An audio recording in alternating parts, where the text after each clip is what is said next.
السلام عليكم ورحمة الله وبركاته إن الحمد لله وحده والصلاة والسلام على من لا نبي بعد أما بعد அன்பார்ந்த சகோதரர்களே சகோதரிகளே மாணவர்களே மாணவிகளே அல்லாஹு தாலா இந்த இடத்தில் நம்மை ஒன்று சேர்த்தது போல் நாளை மறுமையில் சொர்க்கத்தில் உயர்ந்த சொர்க்கமான ஜன்னத்துல் ஃபிர்தௌஸ் என்ற சொர்க்கத்தில் என்னையும் என்னுடைய குடும்பத்தார்களையும் உங்களையும் உங்களுடைய குடும்பத்தார்களையும் ஒன்று சேர்ப்பானாக என துவா செய்தவனாக என இந்த உபதேசத்தை ஆரம்பம் செய்கின்றேன். மஅரிஃபத்துல்லாஹ், அல்லாஹுவை அறிந்து கொள்வோம் என்கின்ற ஒரு தலைப்பில் தொடர்ச்சியாக இறைவனோடு தொடர்புடைய ஒரு சில விஷயங்களை ஒரு முன்னறிவிப்பாக ஒரு முத்தாய்ப்பாக நாம் பார்த்து வருகின்றோம். இதில் அடுத்ததாக இறைவனுடைய விஷயத்தில் நாம் விளங்கி கொள்ள வேண்டிய ஒரு பகுதி என்னவென்றால் வஅதுல்லாஹ், அல்லாஹு தஆலா தரக்கூடிய வாக்குறுதிகள். குர்ஆனும் ஹதீஸிலும் நீங்கள் பார்க்கலாம், அல்லாஹு தஆலா நிறைய வாக்குறுதிகளை அல்லாஹு தஆலா தருவான் நமக்கு. அல்லாஹு தஆலா இதற்கு இப்படி உண்டு, இதற்கு நான் கண்டிப்பாக இப்படி செய்வேன், நீங்க இப்படி நடந்துக்கிட்டீங்கன்னா நான் இப்படி நடந்துக்கிடுவேன், நீங்க இதை செய்தால் நான் இதை செய்வேன் என்று அல்லாஹு தஆலா நிறைய வாக்குறுதிகளை அல்லாஹு தஆலா சொல்வதை பார்க்கலாம். இன்னல்லாஹ லா யுஹ்லிஃபுல் மிஆத், அல்லாஹு தஆலா அவனுடைய வாக்குறுதிகளில் மாறு செய்பவன் அல்ல.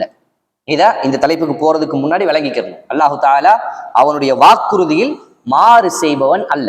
குர்ஆனிலும் ஹதீஸிலும் அல்லாஹு தஆலா ஒரு செய்தியை ஒரு விஷயத்தை நான் கட்டாயமாக செய்வேன் அப்படின்னு அல்லாஹு தஆலா சொல்றான் அப்படின்னா ஒரு முஃமினுக்கு அதுல முழுமையான நம்பிக்கை இருக்கணும். அல்லாஹு தஆலா இதை செய்தே தீர்வான், அல்லாஹு தஆலா இதை செய்தே தீர்வான். ஒரு நாளைக்கு 12 ரக்காத் அல்லாஹ்வுடைய தூதர் கூறினார்கள், ஒரு நாளைக்கு 12 ரக்காத் ஒருத்தர் தொழுதார் அப்படின்னா சுன்னத்தான தொழுகையை அல்லாஹு தஆலா அவருக்கு சொர்க்கத்தில் ஒரு மாளிகையை கட்டுகின்றான். இது அல்லாஹ்வுடைய வாக்குறுதி, இது அல்லாஹ்வுடைய வாக்குறுதி. ஒருத்தர் இந்த வாக்குறுதியில சரியான முழுமையான நம்பிக்கை கொண்டு அவர் தினந்தோறும் 12 ரக்காத் விடாம தொழுது வர்றார் அப்படின்னா அல்லாஹு தஆலா அவர்களுக்கு சொர்க்கத்துல மாளிகையை கட்டிக்கொண்டே இருக்கின்றான் என்று அர்த்தம். அதை அவர் முழுமையாக நம்பிக்கையோடு செய்து வந்தால் அவர் பெற்றுக்கொள்வார். அப்ப முதலாவதாக அல்லாஹு தஆலா சொல்லக்கூடிய வாக்குறுதியில் அல்லாஹு தஆலா முழுமையாக பரிபூர்ணமாக நிறைவேற்றுபவன் அப்படிங்கிறத முதல்ல புரிஞ்சுக்கணும். அல்லாஹு தஆலா சொல்றான், அலம் அஹது இலைக்கும் யா பனி ஆதம், ஆதமுடைய பிள்ளைகளே நான் உங்களுக்கு வாக்குறுதி தரவில்லையா, அல்லா தஅபுது ஷைத்தான், நீங்கள் ஷைத்தானை வணங்கக்கூடாது, இன்னஹு லக்கும் அதுவும் முபீன். முதலாவது நம்ம இடத்துல வாங்கக்கூடிய வாக்குறுதி உடன்படிக்கை என்ன அப்படின்னா, நீங்கள் ஷைத்தானை வணங்கக்கூடாது, அவன் பகிரங்கமான எதிரி. வஇனி அபுதூனி, நீங்கள் என்னை வணங்க வேண்டும், ஹாதா சிராத்து முஸ்தகீம், அதான் நேர்வழி. வலகத் அபல்ல மின்கும் ஜிபில்லன் கஸீரா, அவன் உங்களில் அதிகமானவர்களை வழிகெடுத்து விட்டான். அஃபலம் தக்கூனு தாக்கிலூன், நீங்கள் விளங்கிக் கொள்ள வேண்டாமா என்று அல்லாஹ் தஆலா சொல்றான். அவன் நம்ம இடத்துல கொடுக்கக்கூடிய வாக்குறுதி என்ன அப்படின்னா, நீங்கள் என்னை மட்டுமே நீங்கள் வணங்க வேண்டும், ஷைத்தானை நீங்கள் வணங்கக்கூடாது. அல்லாஹ் தஆலா சொல்லக்கூடிய முதல் விஷயம். அதே மாதிரி என்னை மட்டுமே வணங்க வேண்டும் அப்படிங்கிறது அல்லாஹ் தஆலா அடுத்து விளக்கமா சொல்ல வர்றான். வல்லதீன ஆமனு வ அமிலுஸ் ஸாலிஹாத், யாரெல்லாம் ஈமான் கொண்டு நற்செயல்கள் செய்வார்களோ, சனுதுகிலுஹும் ஜன்னாத்தின் தஜ்ரீ மின் தஹ்திஹல் அன்ஹாரு காலிதீன ஃபீஹா அபதா, யாரெல்லாம் ஈமான் கொண்டு நற்செயல்கள் செய்வார்களோ அவர்களை சதா ஆறுகள் ஓடிக்கொண்டிருக்கக்கூடிய அந்த நிரந்தரமான சொர்க்கத்தில் அவர்களை நாம் புகச் செய்வோம். வஅதன் அலைஹி வஅதல்லாஹி ஹக்கா, இது அல்லாஹ்வுடைய உண்மையான வாக்குறுதி. இங்கே தான் நம்ம புரிஞ்சுக்கணும், யார் ஈமான் கொண்டு நான் அல்லாஹ்வை சரியான முறையில் நம்பிக்கை கொண்டு நற்செயல்கள் செய்வார்களோ, முடிஞ்ச அளவிற்கு அல்லாஹ் தஆலா சொன்ன கட்டளைகளை முதலாவதாக நான் சரியான முறையில் நிறைவேற்றி, அல்லாஹ்வுடைய தூதர் கற்றுத்தந்த அந்த சுன்னத்தான வழிமுறைகளை எல்லாம் சரியாக நிறைவேற்றி, அதை தாண்டி என்னால் எந்த அளவிற்கு உபரியான வணக்க வழிபாடுகள் மரணிக்கும் வரை செய்ய முடியுமோ அதையெல்லாம் நான் என்னால் இயன்ற அளவு செய்து வந்தால் அல்லாஹ் தஆலா சொல்லக்கூடிய வாக்குறுதி என்ன, எந்நேரமும் சதா ஆறுகள் ஓதிக்கொண்டிருக்கக்கூடிய அந்த சொர்க்கத்தில் அவர்களை நான் நிரந்தரமாக புகச் செய்வேன். அல்லாஹ் இதெல்லாம் சொல்றான், வஅதல்லாஹி ஹக், இது அல்லாஹ்வுடைய உண்மையான வாக்குறுதி. வமன் அஸ்தகு மினல்லாஹி கீலா, வார்த்தையால் அல்லாஹுவை விட யார் உண்மையாளராக இருக்க முடியும்? அல்லாஹ் தஆலா இதை உறுதிப்படுத்துறதுக்காக திரும்ப நம்மள்ட்ட கேட்கிறான், வஅதல்லாஹி ஹக், இது அல்லாஹ்வுடைய உண்மையான வாக்குறுதி. அல்லாஹ் தஆலா திரும்ப ஒரு தடவை சொல்லிட்டான். திரும்ப என்ன சொல்றான், வார்த்தையால் வாக்கு கொடுக்கறதுல அல்லாஹ்வை விட யார் உண்மையாக நடந்து கொள்ள முடியும்? அப்படின்னா நீங்க ஈமான் கொண்டு நீங்கள் உங்களால் இயன்ற அளவிற்கு நீங்கள் நற்செயல்கள் செய்வீர்கள், ஆனால் உங்களால் முடிந்த அளவிற்கு பாவத்தை விட்டு விலகி கொண்டு உங்கள்கிட்ட அப்பப்ப ஏற்படும் தவறுகளுக்கு நீங்கள் தௌபா செய்து வாழ்வீர்கள், ஆனால் அல்லாஹு தஆலா உங்களை கட்டாயமாக சொர்க்கத்தில் புகுத்துவான். அல்லாஹு தஆலா வாக்குறுதி மீற மாட்டான். இந்த விஷயத்தையும் அல்லாஹு தஆலா இந்த வசனத்தில் சொல்லக்கூடியது நம்ம பார்க்கிறோம். அதே மாதிரி இன்னொரு வசனத்தை அல்லாஹ் தஆலா இல்லா மன் தாப, யார் தௌபா செய்து, வ ஆமன ஈமான் கொண்டு, வ அமில அமலன் ஸாலிஹா நல்ல அமல்கள் செய்கிறார்களோ, ஃப உலாயிக யுபத்திலுல்லாஹு ஸய்யிஆத்திஹிம் ஹஸனாத். அடுத்த அல்லாஹ்வுடைய வாக்குறுதி இன்னொன்னு என்ன அப்படின்னா, யாரெல்லாம் ஈமான் கொண்டு நற்செயல்கள் செய்கிறார்களோ அவர்களுக்கு அல்லாஹு தஆலா அவர்களுடைய பாவங்களை எல்லாம் நன்மையாக மாற்றி தருவதாக சொல்கின்றான். அவர்கள் செய்த அறியாமையில் அவர்கள் கட்டுப்படுத்த முடியாமல் அவர்களை மீறி அவர்கள் நடந்த அவர்களுடைய பாவங்கள் எல்லாம் இருக்குமா இல்லையா, அந்த பாவங்களை எல்லாம் அல்லாஹு தஆலா நன்மையாக மாற்றி தருவதாக சொல்கின்றான். வகான அல்லாஹு கஃபூரர் ரஹீமா, அல்லாஹு தஆலா மன்னிக்க கூடியவனாகவும் இரக்கமுடையவனாகவும் இருப்பதாக அல்லாஹ் தஆலா சொல்கின்றான். இது அல்லாஹ்வுடைய இரண்டாவது உடன்படிக்கை வாக்குறுதி. என்னது? நீங்கள் அல்லாஹ்வை ஈமான் கொண்டு உங்களால் இயன்ற அளவிற்கு நீங்கள் நல்ல அமல்கள் செய்து வாழ்வீர்கள். ஆனால் அந்த உண்மை தன்மை நம்முடைய உள்ளத்துல எந்த அளவிற்கு இருக்குது என்பது அல்லாஹ்வுக்கு தெரியும். அதற்கேற்றாற்போல் அல்லாஹு தஆலா நம்முடைய பாவங்களை மன்னித்து அதை நன்மையாக மாற்றுவான். என்னுடைய உள்ளத்துல நான் அல்லாஹ்வை சரியாக ஈமான் கொள்ளணும், மரணிக்கும் வரை அவனை வணங்குகின்ற விஷயத்தில் நான் நிலைத்து சரியாக இருக்கணும், என்னால் முடிந்த அளவிற்கு எல்லா பாவங்களை விட்டும் விலகி தூரமாக இருக்கணும், அல்லாஹு தஆலா செய்யக்கூடாதுன்னு சொல்ல அனைத்து விஷயங்களை விட்டும் நான் தூரமாக இருக்கணும் என்கின்ற எண்ணத்தில் நாம் இந்த உலகத்தில் வாழ்வோமே ஆனால், இந்த உள்ளம் நம்மிடத்தில் இருக்குமானால், அந்த உள்ளத்தில் இப்படிப்பட்ட ஒரு சிந்தனை இருக்குமானால், அதை தாண்டி நம்மிடத்தில் அப்பப்ப ஏற்படக்கூடிய பாவங்களுக்கு நாம் தௌபா செய்து வாழ்வோமே ஆனால், அல்லாஹு தஆலா இந்த பாவங்களை எல்லாம் நன்மையாக மாற்றி நம்மை சொர்க்கத்தில் அனுப்புவதாக அல்லாஹு தஆலா வாக்கு தருகின்றான். சரிங்களா? இப்ப நான் ஆரம்பத்திலே சொன்ன மாதிரி இந்த வாக்குறுதிகளில் எல்லாம் முழுமையான நம்பிக்கை நம்மள்ட்ட இருக்கணும். இந்த வாக்குறுதிகள் எல்லாம் முழுமையான நம்பிக்கை நம்மள்ட்ட இருக்கணும். நான் இப்படி வாழ முயற்சி செஞ்சேன் அப்படின்னா அல்லாஹு தஆலா அதை எனக்கு தருவான். சரிங்களா? இந்த நம்பிக்கை நம்மள்ட்ட இருக்கணும்.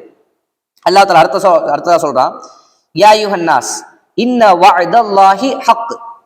மக்களே, அல்லாஹு தஆலா உங்களுக்கு என்னவெல்லாம் வாக்குறுதி தருகிறானோ அந்த அனைத்து வாக்குறுதியும் ஹக், உண்மையானது. அதனால ஃபலா தகுர்ரன்னகுமுல் ஹயாத்து துன்யா வலா யகுர்ரன்னகும் பில்லாஹில் கரூர். இந்த உலக வாழ்க்கையோ அல்லது ஏமாற்றக்கூடிய அந்த ஷைத்தானோ அல்லாஹ்வுடைய வாக்குறுதியை விட்டு உங்களை ஏமாற்றி விட வேண்டாம். அல்லாஹு தஆலா சொல்றான். உண்மையிலேயே இந்த உலக வாழ்க்கை, இந்த உலகத்தில் அல்லாஹு தஆலா வைத்திருக்கக்கூடிய அமைப்பு, இந்த உலகத்தில் நமக்கு மன இச்சை நம்மை தூண்டக்கூடிய விஷயங்கள், ஷைத்தான் நம்மிடத்தில் ஏற்படக்கூடிய விஷயங்கள், இதையெல்லாம் இந்த வாக்குறுதியை நாம் உண்மையாக நம்ப விடாமல் நம்மை தடுத்து கொண்டே இருக்கும். இந்த வாக்குறுதி உண்மைதான், அல்லாஹு தஆலா எனக்கு சொர்க்கத்தை தரப்போறான், அங்க முழுமையான நிம்மதியான நிரந்தரமான வாழ்க்கை உண்டு அப்படிங்கிறது நம்ம வசனங்களை கேட்டிருந்தாலும் விளக்கங்களை கேட்டிருந்தாலும் படிச்சிருந்தாலும் அதை உண்மையா நம்ப முடியாத இடத்திற்கு இந்த உலக வாழ்க்கையும் ஷைத்தான் நம்மளை கொண்டு வருவான். அதனாலதான் அல்லாஹ் தஆலா தெளிவா சொல்றான், இந்த வாக்குறுதியை உங்களுடைய இந்த உலக வாழ்க்கையோ அல்லது ஏமாற்றக்கூடிய ஷைத்தானோ உங்களை ஏமாற்றி விடாம நீங்க பாத்துக்கிறீங்க. அல்லாஹ் தஆலா சொல்றான், இந்த உலக வாழ்க்கை ஒரு மனிதனை அவனுக்கு இந்த கல்வி எல்லாம் அவனுக்கு தெரிஞ்சிருந்தாலும், இந்த வசனங்களை எல்லாம் அவன் கேட்டு படித்திருந்தாலும் அதுல சரியான முறையில நம்பிக்கை கொள்ள முடியாமல், அதன் பாதையில நடைபோட முடியாமல் அவனை இந்த உலக வாழ்க்கை அவனை தடுத்து கொண்டே இருக்கும். இந்த உலக வாழ்க்கை அவனை பாவத்தின் பக்கம் அழைத்து கொண்டே இருக்கும். அவனுக்கு இந்த உலக வாழ்க்கை ஆசாபாசங்களை காட்டிக்கொண்டே இருக்கும்.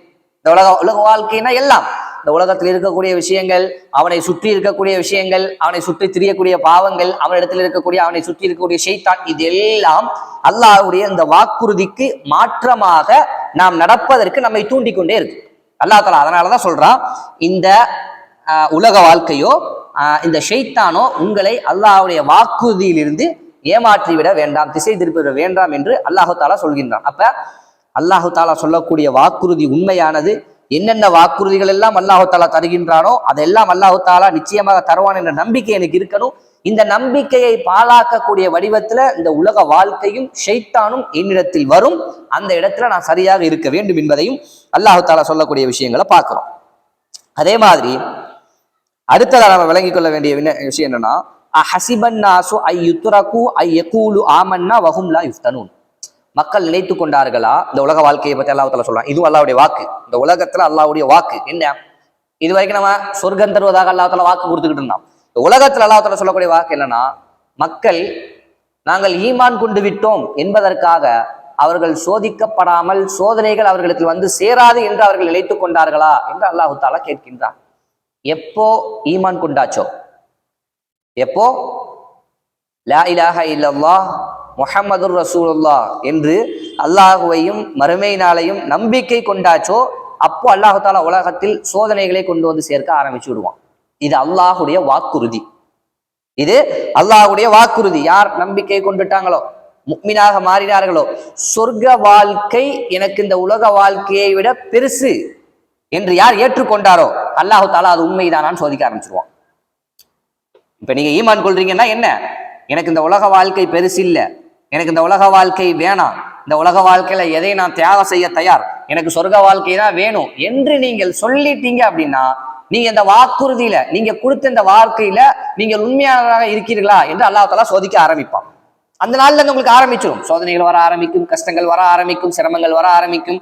நீங்க அதுல எப்படி உங்களுடைய செயல்பாடுகள் இருக்கு, இறைவனோடு உங்களுடைய தொடர்பு எப்படி இருக்கு, இந்த உலகத்துல ஒரு விஷயம் உங்களுக்கு கிடைக்காம போகும்போது, இந்த உலகத்துல உங்களுக்கு விஷயம் ஒரு இல்லாம போகும்போது, உங்களுக்கு கிடைச்ச ஒரு விஷயம் உங்களை விட்டு இந்த உலகத்துல இருந்து போகும்போது, நீங்க அல்லாஹ்விடத்துல எப்படி நடந்து கொள்கிறீர்கள் என்பதை அல்லாஹ் தஆலா பார்த்து கொண்டே இருப்பான். அல்லாஹ் தஆலா உண்மையிலேயே உனக்கு அந்த சொர்க்கம்தான் இலக்கு என்றால், இந்த உலகத்துல இழக்கக்கூடிய விஷயங்கள் உனக்கு பெருசா தெரியாது. இந்த உலகத்துல உனக்கு இழக்கக்கூடிய அதைத்தான் அல்லாஹ் தஆலா சோதனையின் மூலம் நம்மிடத்தை எதிர்பார்ப்பது. நீ உனக்கு சோதனைகள், கஷ்டங்கள், இழப்புகள் வருதா, நீ எப்படி நடந்துக்கிற, உனக்கு சொர்க்கம்தான் உனக்கு பெருசு, அதுதான் உனக்கு வேணும் அப்படின்னா, நீ உலகத்துல நீ இழந்த விஷயங்களுக்கு நீ ஒரு பெரிய அளவுல நீ கஷ்டப்படக்கூடாது. நீ இது அல்லாஹு தாலா எனக்கு தந்தது, அல்லாஹு தாலா எடுத்துக்கொண்டான், அல்லது நான் கேட்டேன் அல்லாஹு தாலா எனக்கு தரல, இப்படின்னு நீ அல்லாஹ்வோடு அதை இணைச்சிட்டு அதை ஒரு சாதாரணமான விஷயமா போட்டுட்டு எனக்கு சொர்க்கம் இருக்கு அப்படின்னு உன்னால போக முடியுமானால், நம்ம சொன்ன அந்த வாக்குறுதியில என்னது, லா இலாஹ இல்லல்லாஹ் முஹம்மது ரசூலுல்லாஹ், இந்த கலிமால நான் சரியா இருக்கேன், அல்லாஹ் தஆலா என்னை சோதிக்கிறான், அந்த சோதனையில வெற்றி பெற்றுட்டேன் அப்படின்னு அர்த்தம் இல்ல. நான் லா இலாஹ இல்லல்லாஹ் முஹம்மது ரசூலுல்லாஹ் என்று கலிமாவை சொல்லி நான் ஒரு முஸ்லீமாக மாறியாச்சு. ஆனா ஒரு சோதனை வரும்போது, அல்லாஹ் தஆலா என்னை சோதிக்கும் போது புலம்புறது, அல்லாஹ்வை திட்டுறது, மோசமான வார்த்தைகளை நான் பயன்படுத்துறது, இப்படி எல்லாம் இருந்தா என்னுடைய வார்த்தையில நான் சரியில்லைன்னு அர்த்தம். நான் கொடுத்த நான் சொன்ன கலிமால நான் சரியில்லைன்னு அர்த்தம். அப்ப அல்லாஹ்விடத்துல அல்லாஹ் தஆலா நான் சொன்ன வாயத்தைக்கு, நான் கொண்ட ஈமானுக்கு நான் சரியா இருக்கேனா, அல்லாஹ் தஆலா என்னை சோதித்தான், அந்த சோதனையில் நான் தோல்வி, இந்த சோதனையில் நான் தோல்வி அப்படிங்கிறத புரிஞ்சுக்கிறேன். அப்ப இதுவும் அல்லாஹ்வுடைய வாக்கு. எப்போ ஈமான் கொண்டு முஸ்லீமாக மாறியாச்சோ சோதனைகள் வர ஆரம்பிக்கும் என்பதையும் நாம் உணர்ந்து கொள்ள வேண்டும். இது சொர்க்கத்திற்காகவும் முதலாவது அல்லாஹ் தஆலா சொன்ன வாக்குறுதி. இரண்டாவது, இந்த உலக வாழ்க்கையில் அல்லாஹ் தஆலா சோதனை முஃமினாக இருந்தால் சோதனையை அவர்களுக்கு அல்லாஹ் தஆலா கொடுத்து கொண்டே இருப்பான் என்று அல்லாஹ் தஆலா சொல்லக்கூடிய வாக்குறுதி. அடுத்ததாக அல்லாஹ் தஆலா சொல்லக்கூடிய விஷயம் என்னன்னா, காலல்லாஹ் அஸ்ஸ வஜல், அல்லாஹ்வுடைய தூதர் சொன்னாங்க, அல்லாஹ் தஆலா சொல்கின்றான், இஃப்தரத்து அலா உம்மத்திக ஹம்ஸ ஸலவாத்தின், உம்முடைய உம்மத்திற்கு 5 நேர தொழுகையை நான் கடமையாக்கி இருக்கேன். அல்லாஹ் தஆலா சொல்றான், இந்த உம்மத்துக்கு 5 நேர தொழுகையை நான் கடமையாக்கிட்டு இருக்கேன். வ அஹிது இன்தி அஹ்தன், அதை பேணக்கூடியவருக்கு என்னிடத்துல ஒரு வாக்குறுதி உண்டு,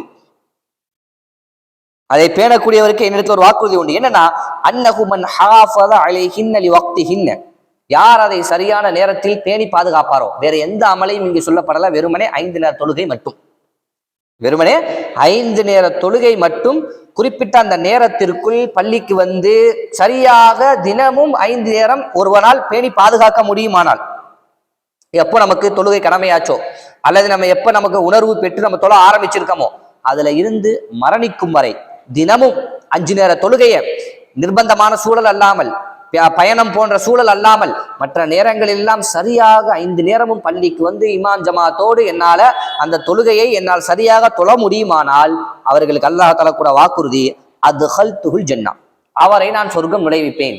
அல்லாஹ்வுடைய வாக்கு என்னது, 5 நேரம் நீங்க சரியா தொழுவீங்களானால் அல்லாஹ் தஆலா அவர்களை சொர்க்கத்தில் நுழைவிப்பேன். வமல்லம் யுஹாஃபித் அலைஹின்ன, யார் அதை பேணவில்லையோ ஃபலா அஹித லஹு இந்தி, அவருக்கு என்று எந்த வாக்குறுதியும் கிடையாது. 5 நேர தொழுகையை யார் பேணவில்லையோ சொர்க்கம் அவருக்கு உண்டு என்ற வாக்குறுதி அல்லாஹ்விடத்துல கிடையாது, அவர் ஈமான் கொண்டவராக இருந்தாலும் சரி. சரிங்களா? இப்ப இத அல்லாஹ்வுடைய வாக்குறுதி என்பதை நம்ம புரிஞ்சுக்கொள்ள வேண்டும். இப்ப இது ஒரு அமலுக்காக அல்லாஹ் தஆலா சொல்லக்கூடிய வாக்குறுதி. அதே மாதிரி இன்னொன்னு பாருங்க, ஒரு முறை அல்லாஹ்வுடைய தூதர் ஒரு நோயாளி நலம் விசாரிக்க போறாங்க, கூட அபூ ஹுரைரா ரலியல்லாஹு அன்ஹு அவங்களும் இருக்காங்க. அப்ப அல்லாஹ்வுடைய தூதர் சொல்றாங்க, நீங்கள் நற்செய்தி பெற்றுக் கொள்ளுங்கள், நீங்கள் நற்செய்தி பெற்றுக் கொள்ளுங்கள். இந்த நோய் இருக்கா இல்லையா, இந்த நோய் உலகத்தில் என்னுடைய நரகம் அல்லது என்னுடைய நெருப்பு அப்படின்னு அல்லாஹ் தஆலா சொல்றான். அல்லாஹ்வுடைய தூதர் அல்லாஹ் தஆலா சொல்வதாக சொல்கின்றார்கள். இந்த நோய் உலகத்தில் என்னுடைய நெருப்பு அல்லது நரகம், யாருக்கு இந்த உலகத்துல அது கிடைக்குதோ அதன் மூலமாக மறுமையில் இருக்கக்கூடிய நரகத்திலிருந்து அந்த நெருப்பிலிருந்து அவர் பாதுகாப்பு பெறுவார் அப்படின்னு அல்லாஹ்வுடைய தூதர் அல்லாஹ் தஆலா சொல்வதாக சொல்கின்றார்கள். இது ஒரு வாக்குறுதி. என்னது? இந்த உலகத்தில் ஏற்படக்கூடிய கஷ்டங்கள், சிரமங்கள், சோதனைகள், நோய் நொடி, இதெல்லாம் நாளைக்கு மறுமையில அந்த நரகத்திலிருந்து நம்மை பாதுகாக்கக்கூடிய இந்த உலகத்தில் நமக்கு கிடைக்கக்கூடிய விஷயங்கள். இந்த சிந்தனையோடு நம் நோயை அணுகணும்னா, யாராவது நோய் வந்தவன துவா கேட்போமா உடனே நோய் போயிடணும் அப்படின்னு? ஏன் அல்லாஹ்வுடைய தூதர் என்ன சொல்றாங்க? இந்த நோய் நாளை மறுமையில கிடைக்கக்கூடிய நரகத்துக்கு பகரமாக இந்த உலகத்தில் தரப்படக்கூடியது. நாளை மறுமை இந்த உலகத்துல இந்த நெருப்பு இந்த நரகம் உங்களுக்கு தரப்பட்டால் நாளை மறுமையில அதுல இருந்து உங்களுக்கு பாதுகாப்பு கிடைக்கும். அல்லாஹ் தஆலா சொல்லி காட்டுறான். அப்ப இந்த உலகத்துல இந்த மாதிரி நோய் நொடி கஷ்டங்கள் சிரமங்கள் ஏற்படும் போது நாளை மறுமையில் எனக்கு அல்லாஹ் தஆலா வச்சிருக்கக்கூடிய அந்த நரகத்துல இருந்து எனக்கு இதன் மூலமாக பாதுகாப்பு கிடைக்குது என்ற வடிவத்தில் ஒருவர் இதை பொறுத்து கொண்டு தாங்கிக் கொண்டு சகித்து கொண்டு வாழ்ந்தால் அல்லாஹ் தஆலா நாளை மறுமையில் அவருக்கு அந்த நரகத்திலிருந்து இவரை பாதுகாப்பதாகவும் அல்லாஹ் தஆலா வாக்குறுதி கொடுக்கின்றான் என்கின்ற விஷயத்தையும் நாம் பார்த்து தெரிய முடிகிறது. இன்ஷா அல்லாஹ் இது போன்ற விஷயங்களை சிந்தித்து அல்லாஹு தாலா சொல்லக்கூடிய வாக்குறுதியா அதை அல்லாஹு தாலா சரியாக நிறைவேற்றுவான் என்கின்ற நம்பிக்கையில் அல்லாஹு தாலா என்ன வாக்குறுதி நம்மிடக்கு தருவானோ அதை நாம் சரியாக நிறைவேற்றி வாழ்ந்தால் அல்லாஹு தாலா வாக்குறுதியை நிறைவேற்றுவதற்கு போதுமானவன் என்கின்ற விஷயத்தையும் நாம் உணர்ந்து கொள்ள வேண்டும். கேட்ட விஷயங்களை வாழ்க்கையில் அமல் செய்வதற்கு அல்லாஹு தாலா நம் அனைவருக்கும் தௌஃபீக் செய்வானாக. வ ஆகிரு தஅவானா அல்ஹம்துலில்லாஹி ரப்பில் ஆலமீன். அஸ்ஸலாமு அலைக்கும் வரஹ்மத்துல்லாஹி வபரகாத்துஹு.